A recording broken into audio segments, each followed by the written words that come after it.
ঈদ শেষে ঢাকায় ফিরছে মানুষ। বিগত কয়েকদিনের তুলনায় চাপ বেড়েছে কমলাপুর রেল স্টেশনে। মূলত ভোগান্তি এড়াতেই ছুটি শেষ হবার আগেই রাজধানীতে ফিরছেন তারা।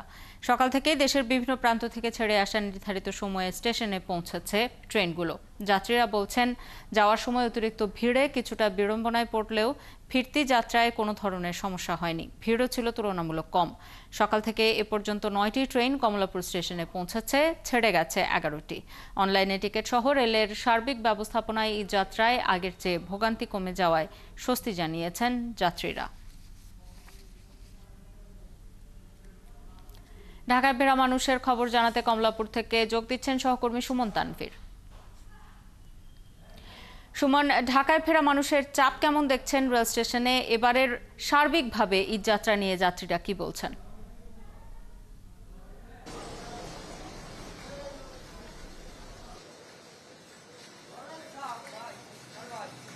দেখেন, বেলা বেড়েছে প্রায় 11টা 15 বাজে এখন, এবং 11টা 15 পর্যন্ত সকাল থেকে এখন পর্যন্ত যদি হিসাব ধরি প্রায় 16টি ট্রেন ঢাকায় প্রবেশ করেছে। এবং এই 16টি ট্রেনেই আমরা দেখেছি যে অতিরিক্ত যাত্রী চাপ, যেটি আমরা গতকাল পর্যন্ত, আপনি জানেন যে ঈদ 7 তারিখে শেষ হওয়ার পরেই 9 তারিখ থেকে আসলে ফিরতি ঈদ যাত্রা শুরু হয়েছে, এবং তারপর থেকে আমরা প্রতিদিনই কমলাপুর রেল স্টেশনে আসছি। কিন্তু আসলে ঈদ যাত্রা শুরু হলেও মানুষের কিন্তু আসলে সেইভাবে আসাটি শুরু হয়নি। তবে আজকে সকাল থেকে আমরা দেখছি সেই কাঙ্ক্ষিত যাত্রী আসলে ট্রেনে আসছে, এবং সেটি কাঙ্ক্ষিত আসলে অতিরিক্ত হয়ে যাচ্ছে যাত্রী, এবং যেটি আসলে ট্রেনে যারা ভ্রমণ করছেন, যারা আসছেন, তারা সবাই কিন্তু কিছুটা অস্বস্তি প্রকাশ করছেন। যেমন এসি কামরাতেও যারা আসছেন, কিংবা বিশেষভাবে যে কামরাগুলো করা সেই কামরাগুলোতেও যারা আসছেন, তারাও কিন্তু বলছেন যে পরিস্থিতি এতটা ভয়ঙ্কর ছিল যে এসি কামরাগুলোতেও কিন্তু মানুষ দাঁড়িয়ে আসতে হয়েছে। এবং আমরা সকালে দেখছিলাম যে আমরা স্টেশন কর্তৃপক্ষের সঙ্গে যখন কথা বলছি এর আগে, যে যাওয়ার সময় আসলে যে পরিমাণ ভিড় আমরা 4 এবং 5 তারিখে দেখেছিলাম, সেই ভিড়ে আমরা দেখেছিলাম যে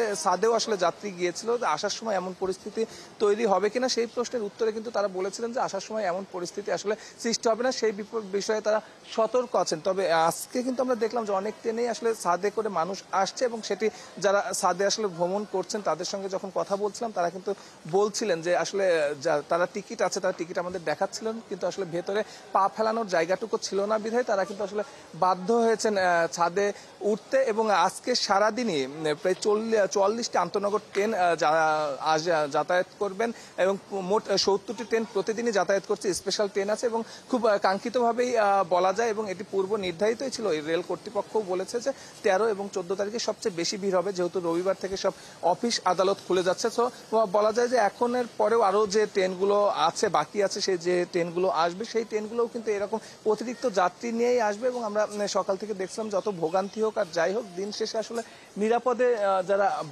নিরাপদে এই ঢাকা পর্যন্ত আসতে পারছেন, এবং পরিবার পরিজন নিয়ে যখন ঢাকায় ঢুকছেন, তারা কিন্তু তাদের স্বস্তিটি আমাদের কাছে প্রকাশ করছেন।